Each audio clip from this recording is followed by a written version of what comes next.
Welcome to this question and answer session. I invited questions from Patreon supporters plus viewers of last Friday's video, and by the end of Monday I had 20. Thanks to all of you for your questions. I'm going to plough through at some pace, so let's dive in.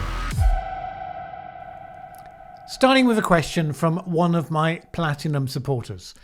A lot of intensive agriculture is under pressure to reduce chemical fertilizers and pesticides to avoid/reduce environmental pollution. Can the world population be fed without these inputs? There are two things to distinguish here. The use of chemicals transformed agriculture for sure. The overuse of them has had serious consequences. We absolutely want the productivity. We don't want the soil erosion that will undermine that productivity in the long term. We don't want the polluting runoffs into waterways and all of the rest of it. We are getting a lot better at optimizing the use of fertilizers and pesticides to get the best balance, to get the impact with the minimum amount of the use of them. The devil's all in the detail of that.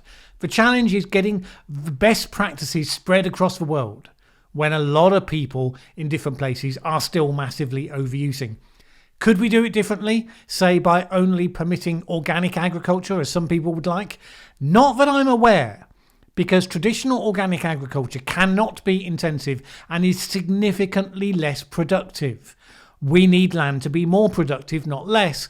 Environmentalists who would do away with chemicals altogether apparently have no conception of how the planet would feed 9 billion people without an improved version of intensive farming.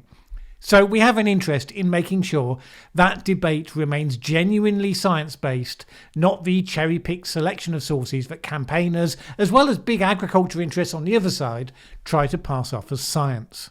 Mallen, will the world ever overcome the major challenges that we face if we are not prepared to accept that the world's resources are finite and the level of population eventually must be too? Yes and no. We've done quite well to date by challenging that exact assumption. We've looked at the world in various points in history and concluded that we were about to hit a resource wall, only to discover new things that changed the terms of reference. So we're all aware that Thomas Malthus was wrong in his predictions of growing populations leading to starvation, except that he wasn't wrong on the information that he had at the time. But circumstances changed. The Industrial Revolution, the new forms of energy leading to machines that massively multiplied the useful work that could be done. He couldn't have predicted all of that. And that completely changed the context, and it enabled a larger carrying capacity for the planet than anyone could otherwise have possibly imagined. We had a similar crunch point at the start of the 20th century, caused by declining crop yields, which was then broken through when we invented artificial fertilizers. Now, of course, the planet does have finite resources. Just because we found ways in the past to avoid hard limits doesn't mean there's a guarantee that you continue to do that always in the future. People who just say, Malthus was wrong and therefore all of these people will always be wrong as well. They are just being complacent. But it wasn't complacency that proved Malthus wrong. That said, it would never have been proved wrong if we just accepted what he said to be true and restricted our ambitions accordingly. We saw it as a problem to be solved, not a constraint to be presumed, along with an understanding that we could fail if we didn't put in our best effort, and maybe even then. Obviously, sooner or later, you do have to reach a state where you have a stable population if you can't literally expand to colonize other worlds. The evidence is that that's happening as we resolve poverty. Population growth stabilizes and then starts to decline. We continue to hope that that's going to happen naturally because by and large, as a society, we won't follow the previous China approach to population control. If we stabilise too late, then nature will do what it has always done and impose a correction upon us. And that's not a process anyone enjoys very much. So I would be optimistic that we are far enough away from that threshold to be confident of success. Mallen, several countries are approaching the end of the pool of individuals willing to be vaccinated. What non-coercive approaches can be used to encourage vaccination? Make it easy to get vaccinated when you decide to. Report fully and honestly about the experience of countries that have been vaccinated in higher percentages and indeed in lower percentages. And I say honestly because A, you should, and B, people sniff out the propaganda and won't do anything if they suspect your motives. And then open up your societies and get on with it. You can't keep societies closed up on the basis of people who have freely chosen to take a risk. Now, that's an idealised answer, not one based on the society that we have. In reality, the majority that have been vaccinated will stigmatise and make life hell for those that haven't been. If those holding out are in sufficiently large number to keep the society on a pandemic footing because of the impact on hospitals and the like, then people will demand that various venues use vaccine passports, whether the government encourages them to or not. And enough of them will do so that the incentive for people to cave in and get vaccinated in sufficient numbers will go up until you reach the tipping point. Is that a desirable model? I don't think so, but it's probably the inevitable one with people the way that they are, not the way you'd like them to be. I think we'll avoid the worst of that in the UK because we've had such a high percentage of people who have just gotten on with it and gotten vaccinated. A related question from the other side. What proof exists that the current low infection rate is due to vaccines? A country like South Africa, which had virtually no vaccinations, have even lower infection rates than the UK for more than 2 months. Well, you can prove almost any contention by carefully selecting countries from around the world, the contrast with which can be implied to prove your point. There are lots of reasons why the virus is circulating more in some countries than in others. Demographics, population densities, local climate, behavioural norms.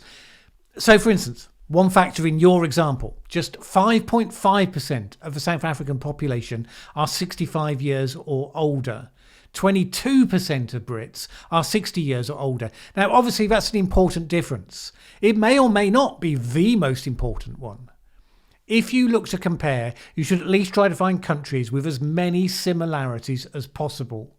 With the UK, that would be other European countries right now. And if you look at that comparison, you would declare it unambiguously as evidence for the efficacy of vaccines. Add to that, more importantly, the performance of vaccines demonstrated in clinical trials, scientific studies using control groups. Add to that the change in the age profile of people going into ICUs related to the time period when that age group got vaccinated. The real world evidence is overwhelming for the effectiveness of the vaccines for now, barring the rise of new virus strains that may or may not be more resistant. What is the status of the vaccine wars, in particular the situation between Europe and AstraZeneca? Well, since you asked that question a couple of days ago, you've probably seen the news that the EU is now going ahead and suing AstraZeneca and is making a big issue out of ordering more vaccines from everyone but them. I'd be surprised if the lawsuit were to be successful, given what I know about the contracts. But whether it succeeds or not, it's already been enough to persuade companies to think twice before stepping forward at a time of global emergency. Unfortunately, the quality of leadership at the EU is the poorest it has been in my lifetime, as far as I can see, which is probably why Ursula von der Leyen was still this week going on about the fact that she was forced to sit on a sofa in Turkey about a month ago. During the pandemic, we have heard a lot from the libertarian right about governments hanging on to the special powers that they have granted themselves because this is what always happens. Do you think that's true? Or is it shroud waving? There's a strong element of truth behind it, and it's not just the libertarian right that has noticed that in the past.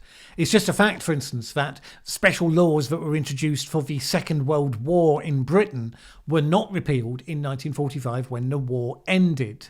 At least one, I recall, was challenged and overturned about a decade later in the courts when police used a wartime power to demand to see someone's identification. I think George Washington was the most famous exception to the principle, making a point of handing authority back to civil authority after the War of Independence. It was an act that was commented upon and admired because it was unique. I wouldn't be surprised if he wasn't the last one ever to do it. The USA and UK started their vaccination programs at about the same time and have achieved nearly the same percentage of individuals vaccinated. Yet the current daily infection rates are different, 0.2 versus 0.04 infections per million. Is this difference in part due to the lockdown in the UK? As I've said already, you should beware simplistic single cause analysis of such things because there are clearly multiple factors in play. Firstly, we talk about the United States as though it's one country, but really it's a continent, and most of the individual states are countries that follow distinctive policies within a broader framework, some of which lock down more than others. We don't expect the EU to have identical homogenous experiences across its countries, neither should we expect to see that in the states. Some states are more rural, some have different cultural norms in how people behave, some are in different climatic zones, lots of variables.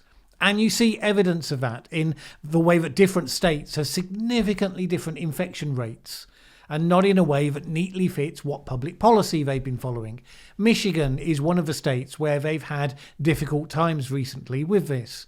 According to the state website, they have 35% of residents vaccinated, which is well below the 64% in the UK.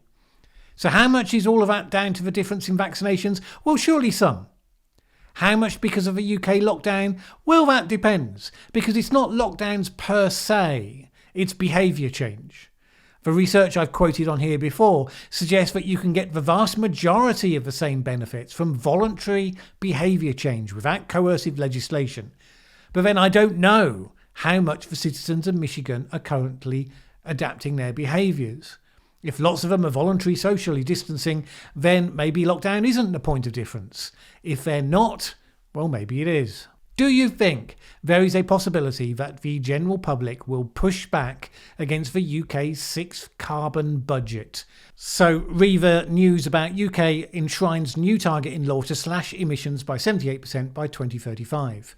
Assuming costs will rise, that is for energy, fuel, meat, milk, flight tax, affordable electric cars, etc., or will they be convinced of the greater good argument, irrespective of increased costs, should that be the case? The citizens mostly haven't heard of a carbon budget and they don't care. They will judge individual policies as they affect them. The price of energy going up, they'll accept with grumbling, as long as it remains within reasonable bounds, because that's how it's always worked to date. It's not as though we've seen a golden age where energy prices just came down. Electric cars will become more affordable because market forces will bring prices down as they go to scale, but there will be difficulties if the charging infrastructure doesn't suit the way people live as they're being pushed into electric cars. That won't lead to riots on the streets, though. A flight tax will be aimed at frequent flyers, so it will largely hit those who can afford to pay it, and avoid those who just take 1 or 2 foreign holidays a year, so they won't mind that so much either. The big issue will be about how the government moves on retrofitting zero-carbon home heating and power. People won't be happy if they're told they have to pay many thousands of pounds to retrofit their homes. They won't do it. Many of them can't do it. And it will be hugely expensive for the government to pay for it. That's going to be the biggest likely point of failure. All of that assumes that government implements policies in a competent way, though. They can create a flashpoint on any of those policies by doing it in a stupid way. Whether that happens in the UK, we'll have to see. It's surely going to happen in some countries. The law of averages and the standard capability of politicians wouldn't stand for it. So we will see some new incarnations of the Gilets jaunes from France over the coming decade, I'm sure. And that slightly leads into the next question. Mallen, you recently admitted that there is no safe solution for how we deal with the large amounts of extremely toxic waste that comes from nuclear power. Germany has decided to do the responsible thing and not leave a legacy of unmanageable, deadly radioactivity for the next few thousands of years for humanity to cope with. So why are you so derisive of that? Because at the same time as shutting down their nuclear power stations, they are committing to net zero carbon energy in the name of climate change. And you have to choose your priorities. They said, their policy, that they wanted to decrease emissions. In doing it the way that they did, they increased their carbon emissions because coal and gas was what inevitably replaced nuclear. If you've already had nuclear power stations for a period of time, you've already created the requirement to steward a quantity of radioactive waste. And that is a significant problem to be solved. It was the argument that I found most persuasive against nuclear when I was in my campaigning 20s. Is it a bigger problem when you add to the quantity of material that you already now have to deal with?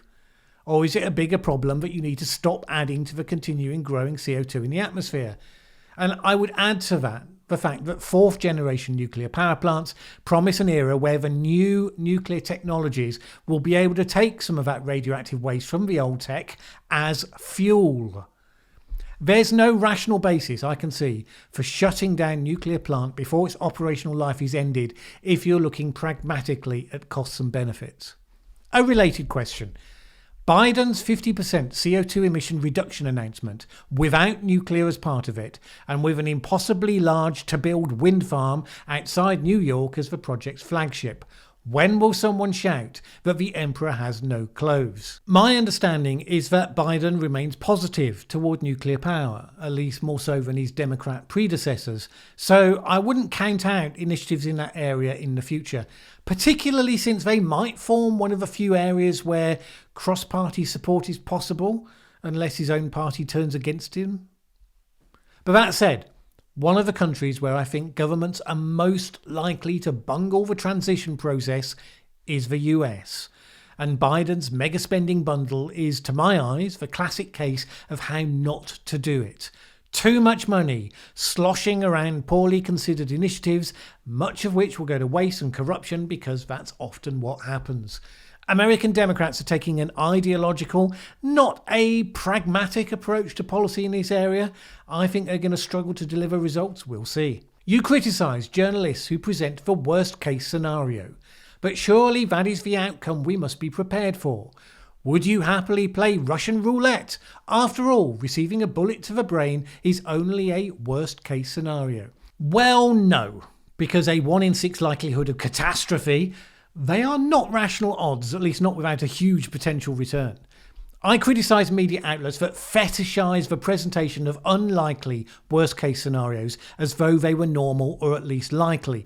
They warp the perception of the population to believe that those things are much more common than they are, and that leads them to support stupid things or to do stupid things.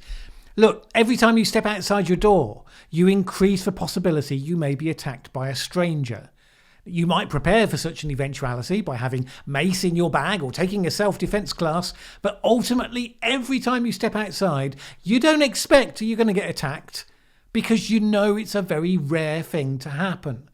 Except that if you hear about nothing but that happening, you might conclude it's actually very common and not rare. And in response to that, you might just decide never to step outside your door again unless you really have to. And there are people who do that. When journalists put worst case scenarios in their headlines, they're not trying to get you to be well prepared for worst outcomes. They're feeding you clickbait so that they get more advertising revenue. Now, I understand that. It's the business model. I think journalists with integrity should nevertheless anchor their reports in reality, and I think citizens should be trained to understand the games that the media play to get their attention. Over the next 5 to 10 years, would it be more cost effective to focus on reducing emissions of greenhouse gases like methane that have higher greenhouse effect but shorter decay period? No, actually, I would have thought it'd be the opposite. So, for those not immersed in this, CO2 remains in the atmosphere for hundreds of years, maybe even thousands, and is a relatively weak but strong enough greenhouse gas. Methane degrades in the atmosphere within a decade or two, but is a more powerful greenhouse gas in the meantime. The thing is that the sooner you can change your systems to stop putting more and more of the long-lasting greenhouse gas into the atmosphere, then the more future expenditure you save yourself. With methane, you can quickly reduce that at any point, and it will come down. So for all that environmentalists will go on about meat, because the methane emitted from cattle, The point is that if cattle numbers remain stable, then you end up with no additional warming over a period of time, because as methane is added, it's balanced by methane being degraded. Only if your cattle herds are growing and everything else remains equal do you get a growing effect. But adding a ton of CO2 from burning coal or whatever, that sticks around for a very, very long time. Now, that doesn't mean you shouldn't seek to reduce methane. Given the timescales we're talking about, there's no advantage to focusing on it to the detriment of tackling carbon emissions. There's a lot of folk worrying about wokeness, as though we are Rome circa 450 AD. Aren't kids just being kids? Listen to any number of 60s pop lyrics, was it not ever thus?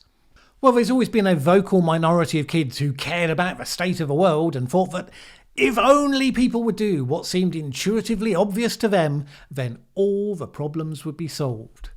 But wokeness has gone beyond that, because it's made aggressive power out of identity politics, and that hasn't stayed in the schools and in the colleges. It's now making its way into the workplaces and into the mainstream political discourse. If it was kids being kids, you wouldn't have cancel culture.